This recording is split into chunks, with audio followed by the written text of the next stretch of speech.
said that alligators are ornery because they got all them teeth but no toothbrush. Hey, what if the voice calls while you're gone? Take a message. Bye. You ready, champ? I'm ready for this my whole life. I'm incapable of small talk. But that's why you love me, right? Kind of intimidating to be in the presence of so many great athletes.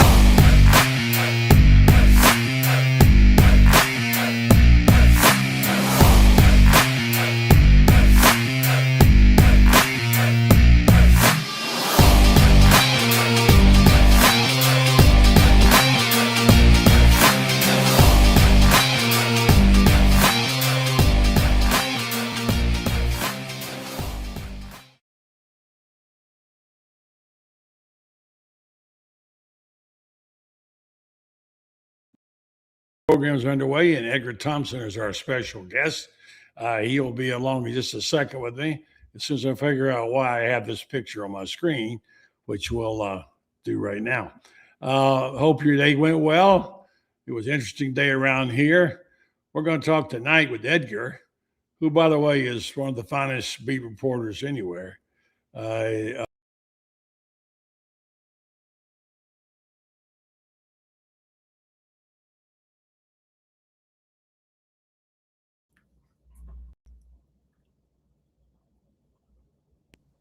Edgar, you hear me?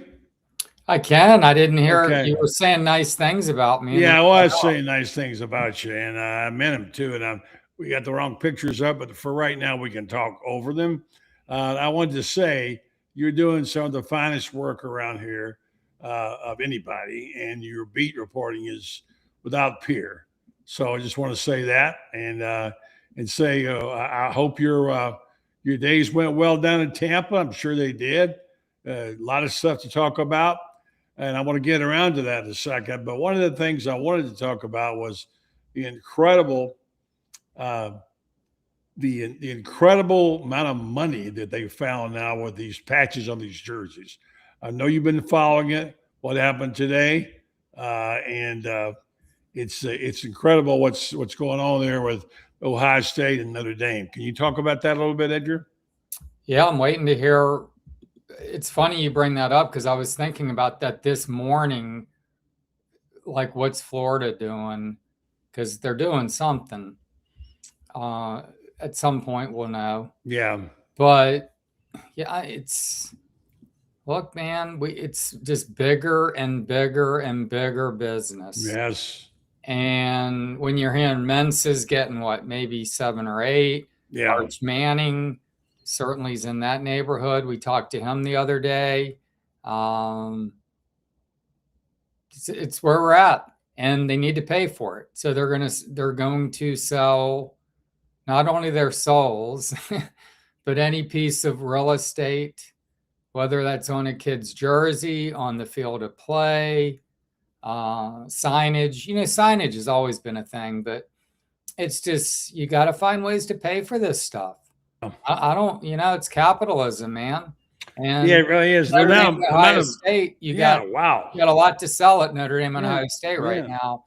National champion and hottest young coach probably still in Marcus Freeman. So yeah, it's Florida's, did pretty well at the end of last season, sold those 2 Geico ads for $1 million each game.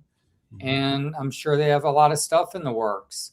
They've hired people to, do that. And I expect them to cash in themselves, but it'll be interesting to see where that all lands before the season. Before we go any further, we should probably explain to those who don't know, haven't heard, that they put a patch on jerseys now. That's a new form of revenue. They can do it officially, I think, August 1st. Ohio State rang up J.P. Morgan for nearly $17 million a year. Okay. Mm-hmm. And then Notre Dame tapped J.P. Morgan. No, who did they get? I forgot. The one J.P. Morgan got nearly $17 million out of their deal. So I'd say they both tapped it for almost $20 million. And it's a new source of money. And the next question becomes now is what will Florida do? How much Florida wouldn't get that kind of money, because obviously being on Notre Dame's jersey is a lot more than because of the brand. But what could Florida do, and who would be a good sponsor for them, Edgar? I mean, that's a good question. I hadn't really given that much thought. What about Gator Bait? Gator Bait. How about Gatorade? Gatorade would be a good one. Yeah. I guess so. That's about $1.5 million a game, right? And I don't know math. Well, 17. Well. I mean, if it was 18, it'd be $1.5 million for regular season. Yeah. But then you got to figure those teams are going to be playing more than 12, right? Upwards of 15, 16 games, or whatever it takes to win it all. Now it might even be 17 games. Yeah. Up to 16. So, it's $1 million, a little bit more than $1 million a game. It's not like crazy to think that. And you're going to get the exposure. You're going to be the big noon game with Ohio State almost weekly. And Notre Dame's on NBC every week. So Florida can't offer that, nor can hardly anyone. So there's a lot of competition for those dollars. And those are the two that make a lot of sense, if not the most sense, to get the biggest paydays. I mean, is Texas, Georgia maybe? But still, they're Ohio State. How many times aren't they going to be the big noon game? I mean, they're going to be the big noon game no matter who they're playing. Yeah. And NBC has exclusivity with Notre Dame. So I might have said Notre Dame for 5, but whatever it is, you follow me, Ohio State, Notre Dame. Mm-hmm. So yeah. But I think Florida's, I'm sure they have something in the works. Again, I'm interested to see, but in terms of who might be a good sponsor, I mean, Gatorade, sure, but what's the family stake in that now? Who really is in charge of making those decisions? I mean, the Cade family, I think the widow's still alive, I believe. Well, yeah, they don't have that much of it. Well, exactly. So, I mean, I always joke about NVIDIA. You need to get that guy. One of the tri-founders of NVIDIA was a UF graduate, and they got a $50 million investment in the AI center here. But he's not a sports fan. No. It's like you need to turn him into a sports fan. John Summerall needs to get tight with that guy. Yeah. Yeah, here we are talking high finance like we know something. I'm just going to recap a couple of those things for people that don't follow it, because it's hard. Notre Dame got a landmark agreement with SoFi, valued at estimated $18 to $20 million. Okay. And then Ohio State announced a major partnership with J.P. Morgan Chase, worth nearly $17 million. The projections estimated that a mid to high major Division I program can command anywhere from $500,000 to $12 million annually, depending on the program, the visibility, as you point out, and television exposure. So it goes, and I didn't know much about it, so I had to study up on it. Launch date is the 1st of August. Do you know they can only have 2 per uniform? You know that? 2 patches is all they can. That's reasonable. We don't need them to look like, NASCAR. Hamlin, right? Yeah. And they have a size restrictions capped out at 4 square inches per patch. Okay, I like the fact they're doing that. Expensive real estate, we'll call that. Yes. Designed to help athletic departments offset rising costs and fund. Well, everything's about money. So that's what's going on. So, I tell myself every day, I don't want to go into the finances and the legal issues and the problems and the Protect the College Football Act. I heard that they've been told they have to come to some kind of conclusion on that pronto, like the next 15 days. I'm not even going to get into that. But let's talk ball for a change, okay? Please. Let's talk some ball. First of all, one little glow, I'm glad to report, Kyle Trask apparently working out with the Carolina Panthers. He got a break. Unfortunately, he played great for Florida. Could still play in the league. I hope he does well, and that's good to know. Also, I wanted to say that, hold on one second. I have my notes here, all this research I did. I mentioned Gatorade. That would be a good one. And so that's the story. Now let's talk some ball. I got to thinking today, we've talked an awful lot about the quarterbacks at Florida. I want to get your take on it. We all have a different take. But we have not talked much about who they're throwing the ball to. And if you start looking at the class they got tremendous wide receivers coming up. And you look about, I've got a piece tomorrow running about all these talent they got. They got to get the ball to them. And the question, which quarterback will it be? I'll let you say who you think. But there's so many more things than just the quarterback. But it does start with the QB. What's your take on that?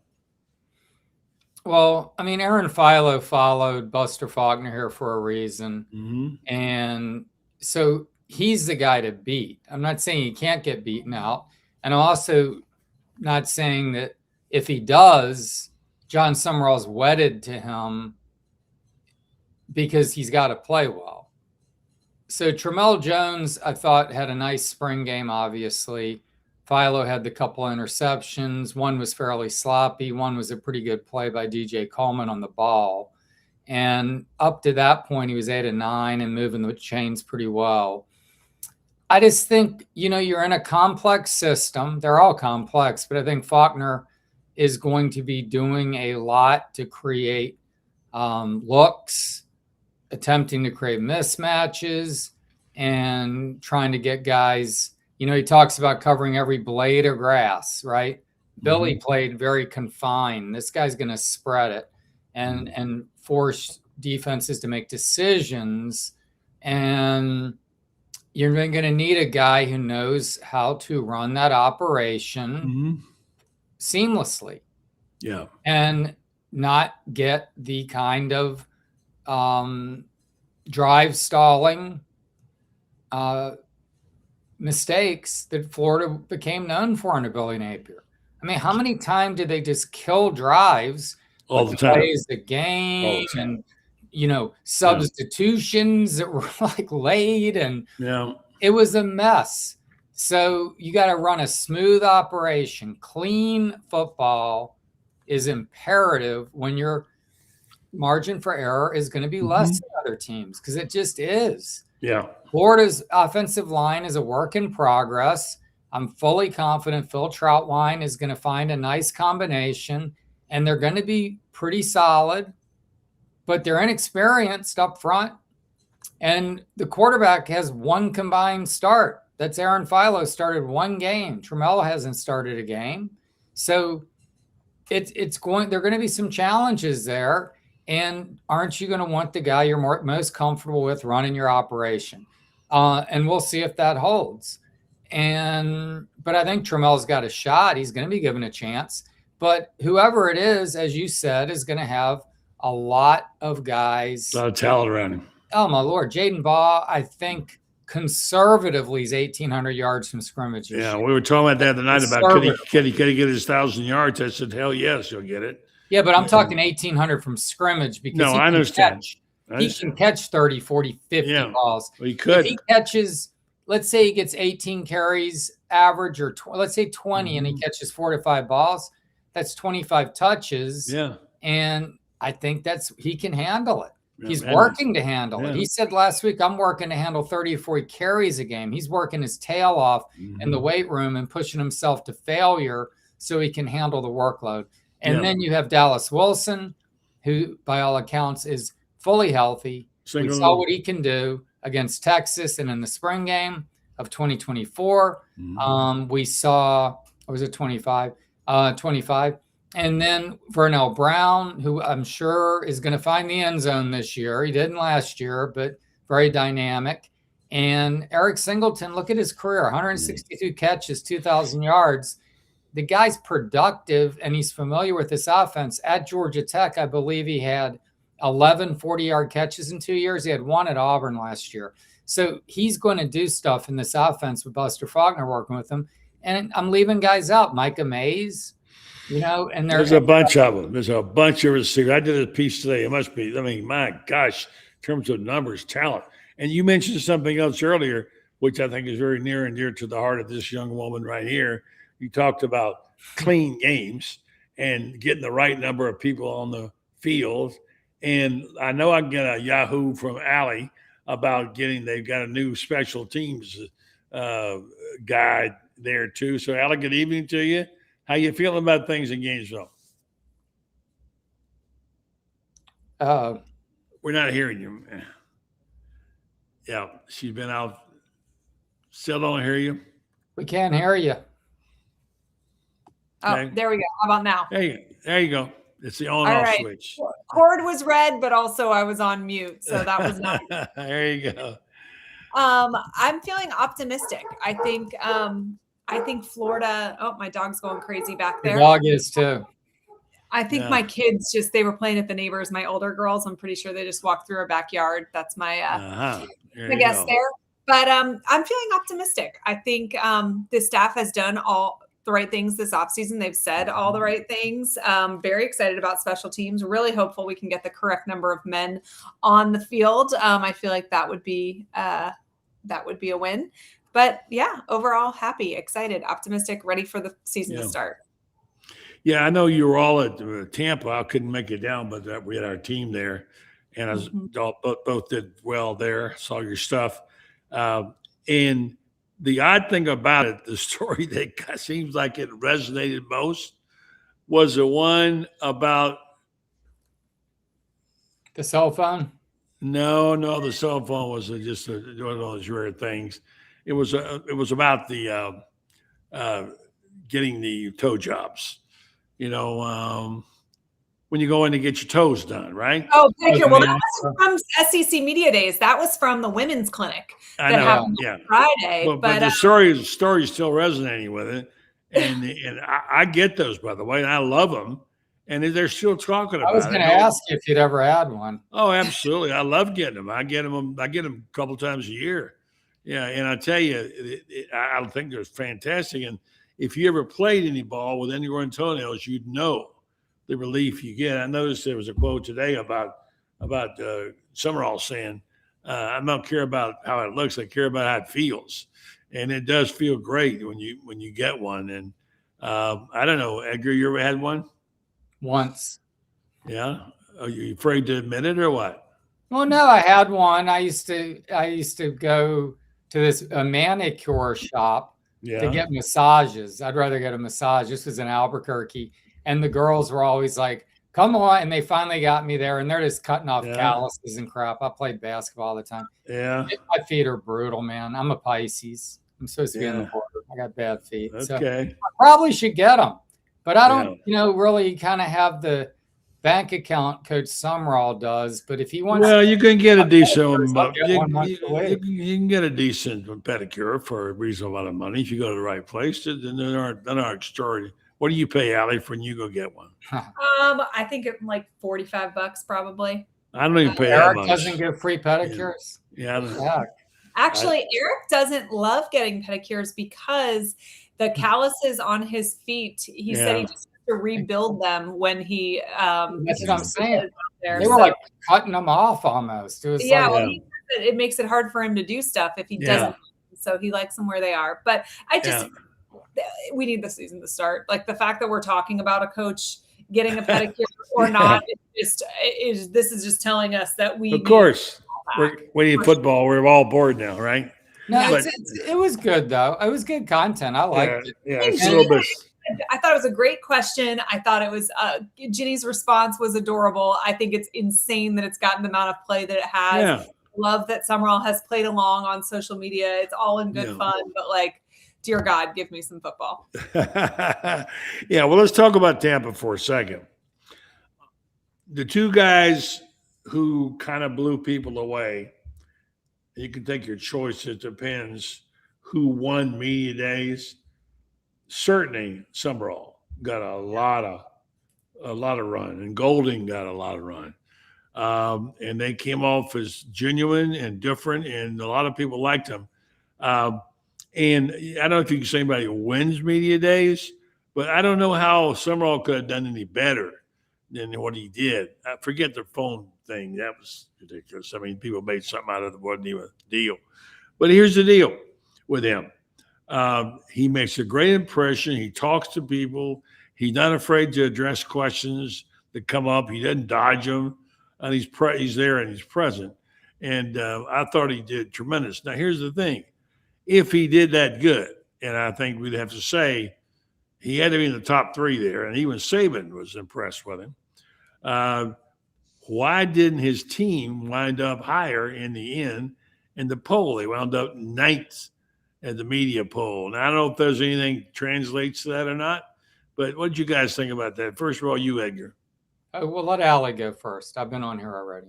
Please. All right, go ahead. Ladies first. Because I don't think it's a popularity contest. I mean, I think he did a great job. I think everybody loved him. I think if you said rank your top performances, he wouldn't have finished 9th. I think he would have finished in the top 3 for sure. But just because you like a coach's personality doesn't mean you think that they have the roster to, finish at the top of the SEC. I think Florida will surprise some people. I think 9th is probably right about where they need to be for preseason.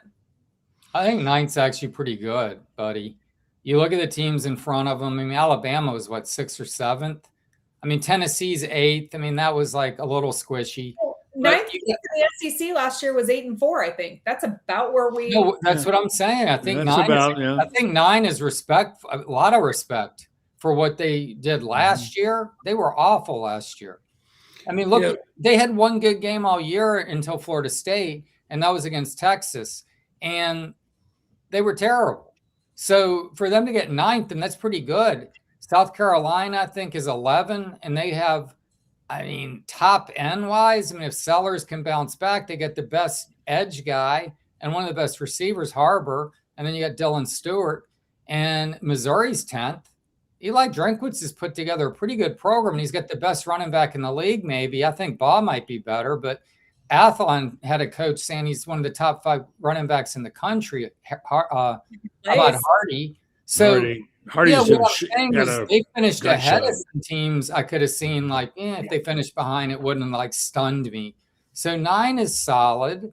And no complaints about that. Tennessee's the only one where I was like, maybe that's a little bit just name and Heupel because of his offensive abilities. I don't really know what they have. But look, they had 2 players in the All-SEC team positionally, period.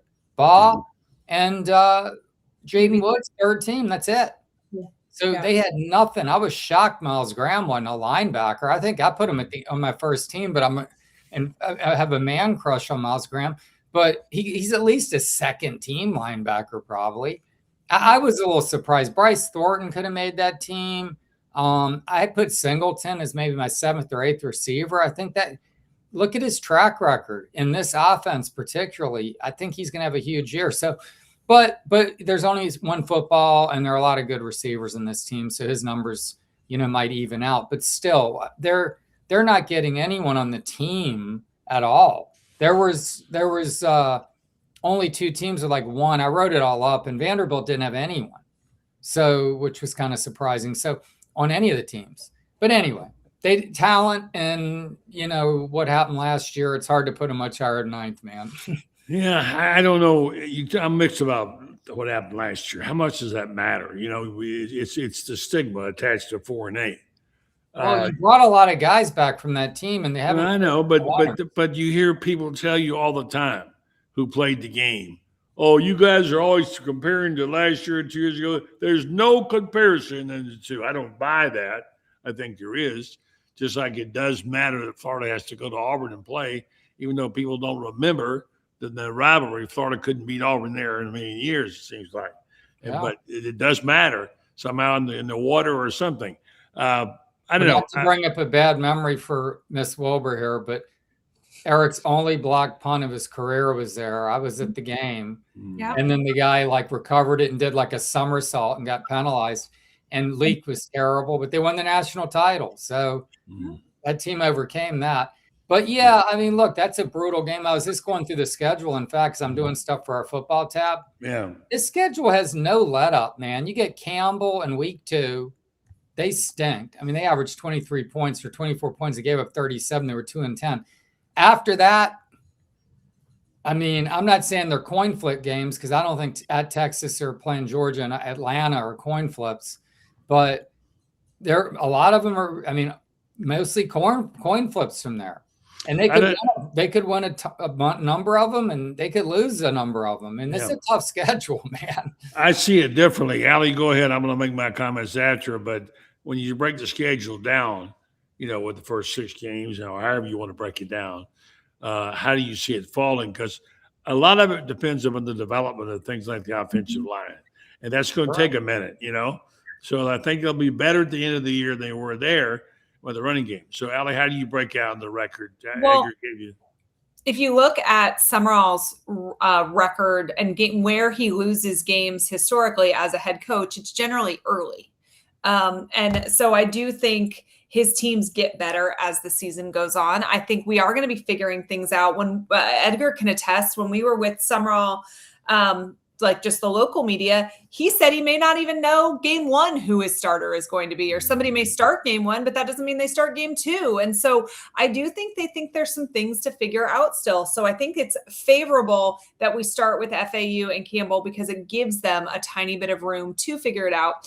But then you go on the road to Auburn. Weird things happen at Jordan-Hare. That is a night game. That is a fan base that is going to be incredibly hungry. Both of these coaches have something to prove. And I think if we win that game, we beat Ole Miss.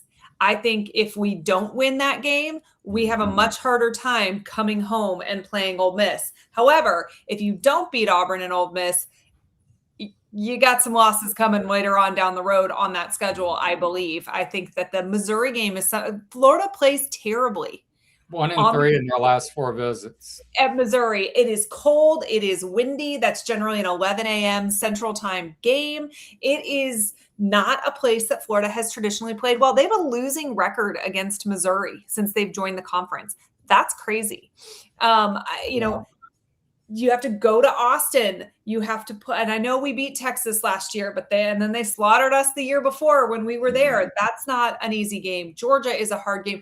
Oklahoma coming to Gainesville is a tough one. Oklahoma's a good team. So I think this schedule is maybe a tick easier than last year, but it's still an incredibly tough schedule. We've got that 9-game SEC now instead of 8. Who knows if Florida State figures something out towards the end of the season? I like the way that this starts because I feel like it kind of tapers in a little bit, but then it's like full throttle the whole rest of the way. Yeah, after Campbell, Auburn and Trinidad Chambliss is just a stud. Mm-hmm. So, and they're a playoff contender, and they were picked 3rd, I think, in the league. So that would be a huge, it is a huge opportunity right there. You could really ignite the season with a win like that. And Ole Miss is coming off an incredibly emotional game, win or lose, against LSU. So, Florida having that night game against Auburn, that's tough. But I would maybe say that LSU Ole Miss game is more emotional and is going to be more physical than that Florida Auburn game. So both of those teams will be in very interesting spots when they play. And I think that's part of why I feel like if Florida beats Auburn, they will come home 3-0 at home, SEC opener in the Swamp, and potentially, take care of business. It's funny how can we talk about a game 4 being so critical to the season, and I agree with what you said. When I look at the schedule, I say the first 6 games, I think 4 of them are winnable, very much so, and on a good, really great, if they beat Auburn with 5.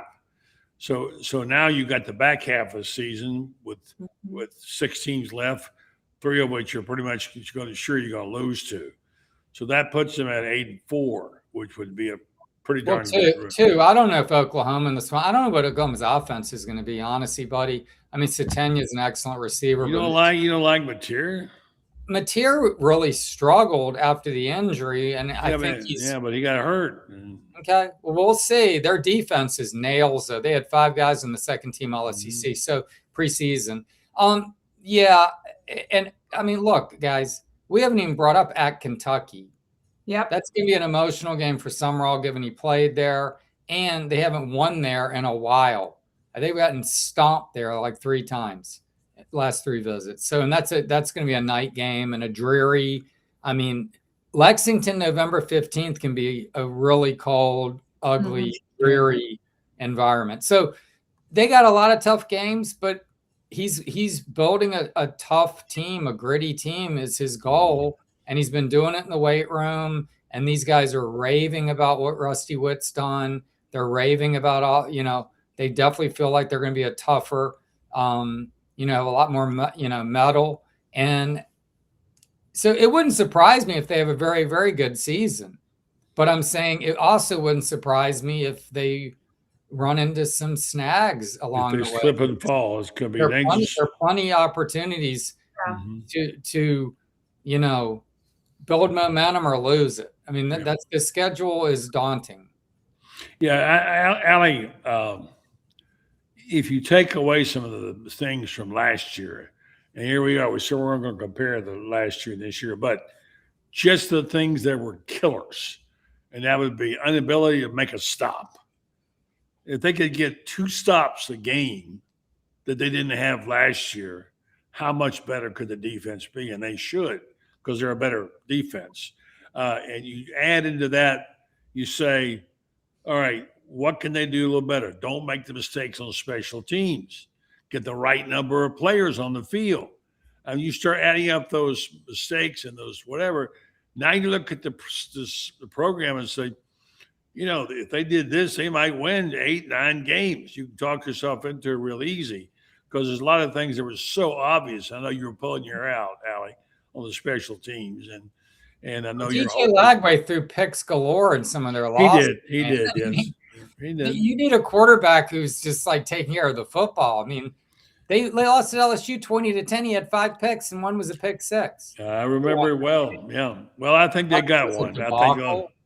I think they'll have one this year. I'm not sure which one it will be, but most likely we know. We got a pretty good idea who it's going to be, and we'll see. But I don't think we'll see a lot of interceptions. I don't know whether we're throwing the high risk or patterns across the middle or what. And they got some really great receivers. If they give them the 10-yard passes, they can take it to the house. So I'm optimistic about making some bigger plays on offense and not making as many mistakes on defense. If they can do that, they're looking at 7, 8, 9 wins right in there. And here's the thing, guys. We don't know how this 9-game schedule is going to play out. And we don't know. There's a whole bunch of teams in there with Florida. They're all bunched in there in that group. Is anybody going to break out Missouri? Who's it going to be? Why can't it be Florida? So there's opportunity there, I think, Allie.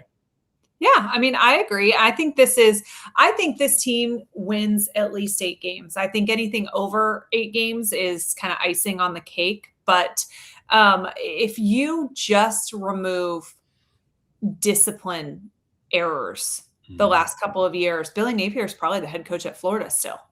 You remove please don't say that. Give me a headache.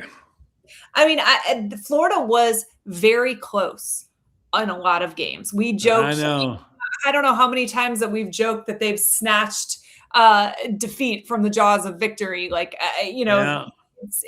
happened a lot. Florida has the USF game back last year. If they just don't make silly mistakes, they maybe beat Georgia last year if there's just a mistake or 2 fewer. So I do think this team can look a lot better quickly because they really were decently close, even though I think they were poorly coached, the last couple of years.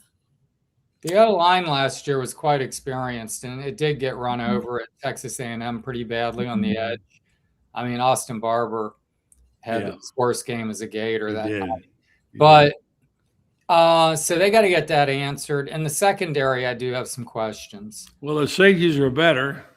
Well, I mean, Bryce Thornton, I think, has steadily really gotten to be a pretty good player. Yeah. But who's the other one? DJ Coleman? I think I'm pretty impressed with him, and I think they're kind of high on him. But here's my thing. Frontline talent at Florida could be pretty good. I think Bett's going to be good. I think, Mbachu, Cam James, we're thinking McCray's going to break out. Woods, the linebackers, you got 3 nice ones, but who's behind these guys that's going to step in? I mean, I think Ben Hanks could really emerge. They are expecting it. Dijon Johnson, according to Graham Hall, had a cleanup procedure in his knee. I think Dijon Johnson's going to be a terrific player. I know, but he just had a surgery. It was just a cleanup. But what if he's going to have problems with that knee? He's still not even a year removed from an ACL. He blew out his knee September 20th last year. I mean, that takes time.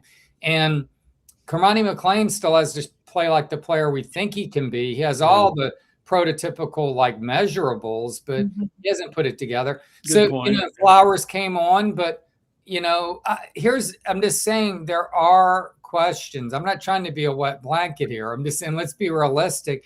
Depth except at running back and maybe receiver, could be, let's see what they have behind, like the frontline guys. I think everybody's got that problem, not just Florida. Well, no, but again, we're talking about Florida, and we're talking about a team that does have questions. Mm-hmm. I'm confident in Summerall. I think by the time we get to 2028, I mean, looking down the road, he is going to have a incredibly impressive roster, and it's going to be a physical team that's going to beat people up, because that's how he likes to play. He does. Give him a couple of years with him and Rusty Witt and Troutwine and these guys, the way he's recruiting. Yeah. I mean, this team is going to be physical, a tough out, and really put the hurt into teams. But we're not there yet. But it could happen quickly. Look what McElwain did right out of the gate, and happened against Ole Miss with Will Greer, if you recall. And if Will Greer, hadn't gotten the ligand draw, whatever test, that might have been a pretty good season. So you can get going quickly here. And I'm not saying it's not going to happen. And I'm very confident in Summerall. I'm just saying we got to be realistic that there are some areas I hear you answered. All right, we're getting some questions about what we like. And here's one from Barone 71. It says, what is Buddy Edgar and Alex's favorite road stadium to go for a Gator game? I have to think about that, because a lot goes in it for me. The travel, the hotel, all the stuff that goes in with that. I guess I could say, and then of course there's the game. I mean, LSU's fantastic, but I almost lost my life one night there in a crowd. Got locked up and had to go through the locker room to get back in. So I don't know. So favorites is quite a subjective game. I certainly, I didn't go to Georgia. I've been to it, but not now. And of Auburn, I've enjoyed over the years, but we haven't played there very much. And Baton Rouge is certainly a place where if you want to watch football, it's a great place to do that. So I'd have a hard time. I've not been to Texas, so I can't tell you there. And I guess, I don't know. I'm not sure who I would say, but maybe I would say one. Vanderbilt is a good place to go for a city and food, what have you. But in terms of it's the easiest one to get in and out. Yeah, no problem. But I think of the quality of the game, I'd have to pick Baton Rouge. Allie? LSU is one for me, and Knoxville is 2. I mean, LSU clearly, I think, is the best. And the thing I like about it is you still have the open air aspect there. Tennessee is way too sanitized, because the glass, I mean, you can't even hear the game. Yeah, it's hard. I don't like that about it. It's why I don't like the Georgia game. And you sure as hell can hear it. So I guess press box experience is not the same. It's like literally a Brinks truck. I mean, you couldn't even penetrate it with like a rifle. It's so quiet in there. And Jacksonville is the same way, which really kind of dims. But if you're a fan, and you've been there as a fan, so I'll take your perspective. But from the media perspective, it's definitely LSU. And Jordan Hare, I've been there one time. It was an incredible environment. The one time I went in 2006. I'll tell you the underrated one, though, and they're not open air, but South Carolina is very underrated. Their fans are really loud. You're right. They're into it. They really are. Amazing. I think they got 100. How many? They got a waiting list for season tickets to South Carolina. Yeah, they can thank Spurrier for making that program. Let's welcome in our friend Laurie Meadows. And before I do that, let me just say thanks to our sponsors, but particularly our sponsor, Meldon Law. Can't get any better than that. These people know what they're doing in the law business, and they are loyal Gators who support the University of Florida in every way known. They sponsor everything. They even got transportation with the band. They all about their promotion to give away championship rings in basketball. And Jeffrey Meldon is as good as you get as a Gator fan.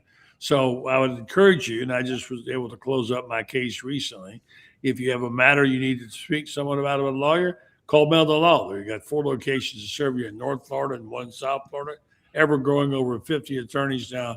Meldon Law, they won't back down. Well, Lauren, we're just talking about the favorite stadiums. You got one. Where do you like? Where would you like to go see a game? What's your favorite stadium? Well, of the ones that I've been to most of them, but I've never been. I guess I'll cross Jordan Hare off. I've been to Auburn, but not for football. I'll cross Jordan Hare off. But I agree with Edgar. South Carolina is very underrated. As a fan, I've been there as a fan and as a member of the media, and both times vastly underrated. So I would definitely throw South Carolina in there. I'm excited to go to Alabama in 2027. Always, I go back to Bear Bryant even. I'm older than I look, I guess, or maybe I'm just that old. But obviously the mystique that comes with been to Tuscaloosa, been on campus, but once again, never for a football game. So I'm looking forward to that. So that's probably the two. LSU, I just hate LSU. But, I mean, like Edgar said, it is a great time as a fan for sure. Didn't go as a media guy, but definitely as a fan. I just hate them. So, but the people outside are nice. Great tailgating. We met a good group of people over by the baseball field, and we still keep in touch with them, when we check in. But, South Carolina, vastly underrated, and looking forward to going to Tuscaloosa in 27. Yeah, Alabama is good, and it's open air also. And they got the best intro where they got Bear talking and they're showing all the highlights. And you start realizing the kind of players that went through that program, and it's impressive. So they're all good. I mean, the Swamp, we go to the Swamp all the time and could take it for granted, but when the team's good and there's a good opponent, it's as good as any. I always hate the press box, though. Just the worst press box in the SEC. It's the worst in the league. Yeah, it's the worst in the league. Well, it's open air. I know, and that was their mistake. I say Mississippi State is the worst. That one, boy, that glare that was coming off that a couple years ago. I felt bad for y'all, Edgar. I went and sat in the stand. Yeah, it was crazy. And that glare off oh my God, I was like, it's hot up here. I'm going downstairs. No, Florida, you don't like open air, huh, buddy? Open air is the way to go. I like open air, but not when it's 102 degrees. And let me remind you of something. And I just saw someone sent me this the other day. The season used to open the third weekend of September. Okay, that's when it opened, and that's fine. But when it opens on Labor Day and you're in there, it's 105 and open air. It's brutal. Yeah, but they have that design flaw that creates that wind tunnel effect to get a nice breeze. Not when it's 105 or 6 degrees. Anyway, that's changing in 2 or 3 years, though, right? Yeah. By the way, speaking of which, I just did a piece on this. There's been a lot of good reviews on Florida's new Swamp, and the amount of money they're spending is, $1.45 billion, and people are really praising it and giving a lot of credit, a lot of props to the suits because they maintain the integrity, we think, of the Swamp. At the same time, they took care of all their restrictions and things they had to do, like handrails, etc. From what I've read and seen, I don't know that much about it, and I'll get you guys. It looks like they've done a pretty damn good job of saving the Swamp and keeping the integrity and keeping the crowds, the number the same. They're still going to get their specialty boxes and stuff. I think it looks promising. What do you think, Edgar? Well, yeah, they're maintaining capacity, buddy, but they're adding all these rails and they're widening aisles. So they're losing thousands in the bowl. And we're going to see how that all plays out. I mean, I don't think we got to wait till we see the finished product here. Well, I'm talking about so far, what you've seen so far. I don't want to wait. Well, what I've seen so far is it looks like it's going to be fantastic. Right. I'm still covering the team then. Yeah. And I joked with Strickland, I hope I make it at 2030. But me too. But the premium seating is going to be a huge emphasis. I think they're going from like 82 to 145, maybe luxury suites. Mm-hmm. They're going to do it in phases. I think scoreboards might be coming first. They're going to start it after next season. It's going to be incremental. I think, look, if they're spending that kind of money, it better be damn good. I mean, for $1.4 billion, but they're going to make money. Like but they're going to make money on their tickets. They're going to make money, supposedly quite a bit of money. Have you read that, Allie? But they expect to make quite a bit of money on their tickets every year. Which means they're going to go way up. Not just the tickets, though. They think because they're adding so many concession stands and other opportunities for fans to spend money, that will really increase revenue. And it's kind of like, okay, I would buy 4 beers if I could get through the line quickly, but because I can't, I'm only going to buy 1. They're hoping that they add enough of that fans can very effectively purchase what they need. And that allows them to continue to repurchase through the game instead of, I'm only waiting in this line once because it's going to take me a quarter and a half to get what I want. Yeah, they're definitely going to have a lot of those touch points. It's going to be very well done. I mean, they've put in tons of thought. This thing, they started talking about this in 2018. I'm not, trying to be negative on the project. I'm just saying it's a lot of money. No, it is. Yeah. It's going to, how are they going to pay for it? They're going to be bonding a ton of that. It's going to be a huge debt load they're going to be carrying. And premium seating is going to be very pricey. I don't think they're going to put the lion's share of the cost on the average fan. I think it's going to be an inflationary uptick. I think is how Scott put it. Normal inflationary uptick. The inflationary uptick of late is putting all of us in the poorhouse. But we'll see how it all plays out. I expect it to be, state of the art and gorgeous. It's going to be awesome. But it's also going to be, some people that go to games are going to lose their seats. Some people are going to be moved to the other side into the sun. There's going to be a lot of grumbling about certain things, trust me. But in the end, it's going to, I'm sure it's going to be immaculate. Well, I would hate to have had that assignment for my boss to come to me and say, okay, I want to keep all the 8,000 seats. I want to keep the bowl. I want to get the upgraded boxes. And I want to take care of all the 88s things we got to do. And do it for under whatever. It was a heck of a challenge. I don't know who was primarily responsible for it, but if what I've seen they came up with, that's a pretty good conundrum to solve. And we'll see. We don't know, but it looks like they're on there's no stadiums around that cost $1.45 billion in college football. So it's amazing. What do you think there, Lauren? Yeah, I agree with everything that, I got 4 seats. I'm wondering if I'm gonna be able to afford 4 in the coming years. But it was needed just because I think what Ali said most importantly is the concessions are abysmal. And you go to other places, Texas A&M, and to stand out really stands out for the offerings and the way things are organized and the crowd control and things like that. And it just made it to where people, and you said it, buddy, rather stay home and just watch it on the tube.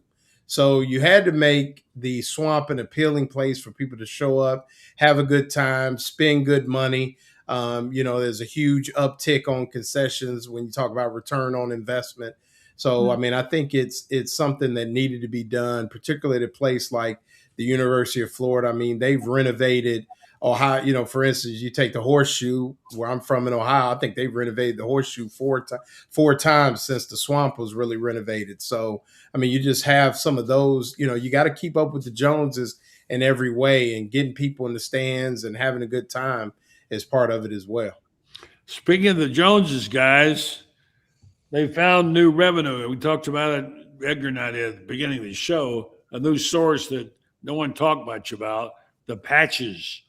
After what Notre Dame was able to come up with, Ohio State, there's a ton of money out there, $18, $19 million, $20 million, not for Florida, but those brands. And branding, and the brand is going to make a lot of difference there. It'll help you a lot, and your exposure on TV. But what did y'all think of the news that they scored big in South Bend and with all the money they made there in Columbus? And the question becomes, Florida's working on it. The question is when and how much for Florida, and who would it be? Anybody want to jump on that? Florida be Pepsi, wouldn't it? Pepsi owns Gatorade. So what about Publix? I feel like that's a very they're Alabama though, aren't they? Don't they root for Alabama? What's that? Yeah, they're Lakeland. Originally Lakeland. Started Lakeland. Yeah. George Jenkins. Yeah. So, but Publix. Publix is a good one. Publix probably be the best one. That's a good one. Geico did the 2 games last year, but I don't know if they're going to go full on. But they're getting field logos and patches. They're going to do both. Mm-hmm. Yeah. So I mean, you got to get Florida. I mean, Florida will be appealing to somebody for sure. You just got to wait for the dominoes to fall. But maybe it already has happened. We just don't know yet. Right. I bet Why you say not Pepsi, buddy? Because you like Coke? No, I think Gatorade. I mean, well, that's Pepsi. Well, Pepsi owns Gatorade, right? I know. Yeah, I'd do just Gatorade if I was them, though. I feel like that would be that's the natural one. Yeah, make incredible sense. Yeah, it would. I don't know. I'm not sure how they pick them, but it's who's got the money, right? So whoever's willing to pay the most. Yeah. I mean, every nickel they can find, it's like going to the sofa looking for change when you're a kid. You know, find those loose quarters, whatever, and then shaking the bushes to find that. So that's part of how they plan on playing for the stadium as well. Like Strickland talked about putting a logo and a banner on fences and archways and breezeways, and it's going to be the Sonny's barbecue concession stand. It's going to be, and that's part of where they're hoping to recoup money from. That's where A&M, I think, is. That's where A&M has it. They've got. So Kevin Hurley, who they hired, right? From A&M, and he oversaw the Kyle Field renovation. Yeah. And he said that was like 50% of the stadium. I think he said 40%. I mean, not a full-on 100% renovation, which is they closed that end zone. I went to it renovation, and basically that one end was completely open. Okay. And they've since filled it in, but it is not the project that ours is, but it was an incredible project. Right. Well, the one year we were there, Billy's first year, Edgar, they had remember they had the cranes ready to roll, like literally sitting outside the stadium because they were taking out 17,000 seats to build new luxury boxes. So this guy, I mean, he knows he's got smart people on this, and Scott has proven his track record's pretty good with what he's done, whether it was Conner Ballpark, what he did with softball, all that. Now this is a more massive project than any of that, but he seems like, he's astute with that stuff, and he's a good fundraiser. So I'm sure he's, this has kept him maybe not awake at night, but the wheels have been turning nonstop on this for years. And so I have a feeling he'll execute it. I mean, it's his final kind of salvo as AD because he'll retire like that season. Yeah. Yeah. It seems as though life as a fan is getting harder and harder. I don't see how they do it. I tell people I get a free seat and a free meal and whatever, free parking, even if it is 100 miles away. But I mean, to go and take a family, to buy the tickets, to have the food, to drive to and from, and fight the traffic, it takes a lot. You got to really want to be there. And I think we've taken for granted these fans for a long time. And now we're asking them to contribute money to help the team to be better. So God bless the fans. And one of the things that Summerall said was he loves the fact that Florida's fans are a little bit different, a little goofy, a little different. He likes that. He likes that they're kind of nuts. And he said it that he likes that way. So he's got them. How will he do? How will the fans, last question, how will the fans receive him if he doesn't go out and win right away? Like, if he has to struggle to get 7 wins, 8 wins how long will it be before they'll be crying for his head? How much goodwill has he bought?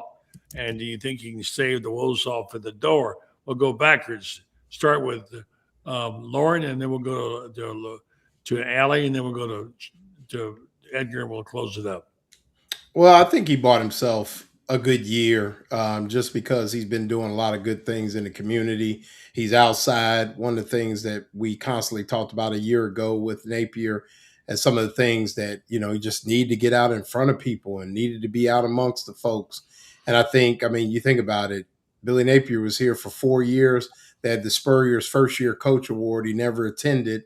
And here's Summerall. He shows up at the first one, shaking hands, kissing babies, ribbon, Kirby, they giving it back.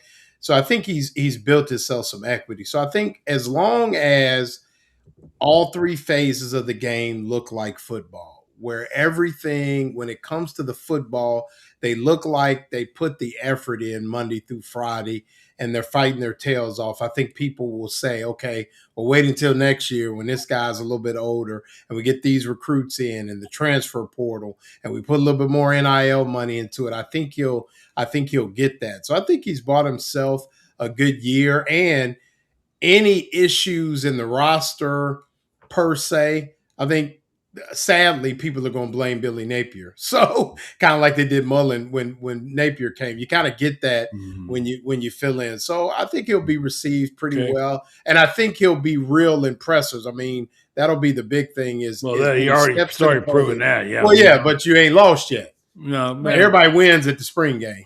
It's easier to funny and real and whatever when you're in the South. What do you think, Allie? I think that he does get 8 wins, and I think if he gets 8 wins, great. Fans are happy. They won't be happy with 8 year 2, but they'll be totally pleased with 8 year 1. But I think more than the number, it's how he wins and loses. If Florida wins 7 games, but the other ones were insanely close and they were just good football games, I don't think that fans are disappointed. I think they want to see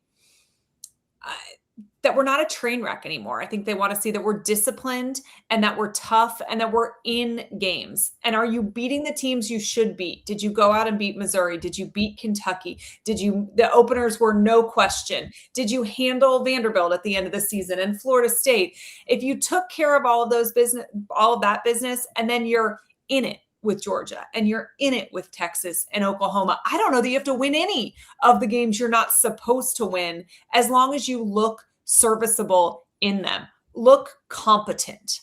And I, for one, am very interested to see that first press conference when he loses. I bet it's gold. And it's going to happen this season. Florida's not running the table. So I just want to see, does he remain the same person when the going gets tough as he is right now when he's in the sell and hope phase? And I think he will. I think he's genuine, but I'm interested to see. But truly, he's going to be more angry than us. And that's kind of all we're asking for. Edgar, close it up. I mean, I have nothing to add much to that. I mean, good, clean football, win the games you're supposed to. I totally agree with that. And unlike Billy, he won't be blaming Billy for the lack of talent like he blamed Dan Mullen. So, or what he perceived lack of talent, because I think that roster actually had some players on it that Billy inherited. Look, he has equity. As Allie said earlier, he had an incredible offseason. It couldn't have been better. He did 4 or 5 dozen interviews. He's engaging. He's great in front of the camera. He's smart. He's confident. I think behind the scenes, he's put in an excellent strength and conditioning program. I love the fact that they get those guys in there and they get them out. They come in at like 6 a.m. They're done by 11. Billy would get guys in at the crack of dawn. They'd be there when the sun was coming down, wore his teams out, and it showed. As the season went on, a lot of injuries. I think they're approaching a lot of things differently. He's not going to be a micromanager. He hired good coordinators. He's not going to, anti-Billy there. So, I mean, he's been refreshing. And Kirby was 8-5 his first season, and there was a lot of, discontent, grumbling. So it depends on the fan. There will be some fans who are grumbling no matter what happens. But, I mean, unless they're like great. But look what Kirby did the next year. So you got to give these things a little bit of time. Urban was 9-3. I was at the game at Alabama. They lost 31-3. First play, 87-yard touchdown. It was a nightmare. They got the hell beat out of him that day. And then he loses at LSU 2 weeks later, and he's crying. So that was Urban's first season, and he wins a national title the next year. So you got to give these things time to marinate a little bit. And he's not inheriting what Ron Zook left behind to Urban. And so I believe in the guy. I think it's going to be good. I think it's going to be an entertaining season on many levels. I'm very interested. And as someone just said, I'm ready for the season to start. I think I see up there. Yeah. It's talking season, and it's ready to get to play ball. Let's go. Yeah. And by the way, I don't know when DeAndre Gosha was on campus last, but you can get a Pepsi everywhere on Florida. Yeah, State. it's a Pepsi. It's by the way. Yeah, I was like, it's a Pepsi. It's not a Coke school. It's it's not a Coke school. It's a Pepsi school. Yeah, I know. I got friends at Coke. I'd like it. Wish it was Coke. Guys, you were great. All of you. Thank you so much. Edgar, Allie, Lauren, appreciate it. 12 o'clock Sunday, Edgar. Join me for a pedicure. I'll be there. Happy nails. There you go. All right. It's a good place. I know it well. I'll see what color your toes are at Media Day. All right. I'll show them to you, buddy. Great job. Thanks, guys. Appreciate it. Hey, guys. All right. Thanks for listening. Thanks for watching. And don't forget that we're back tomorrow night. It's that time again for Buddy Mark. Thanks for listening. Thanks for watching. Call him up and tell him what you're thinking. But be kind because he's doing the best.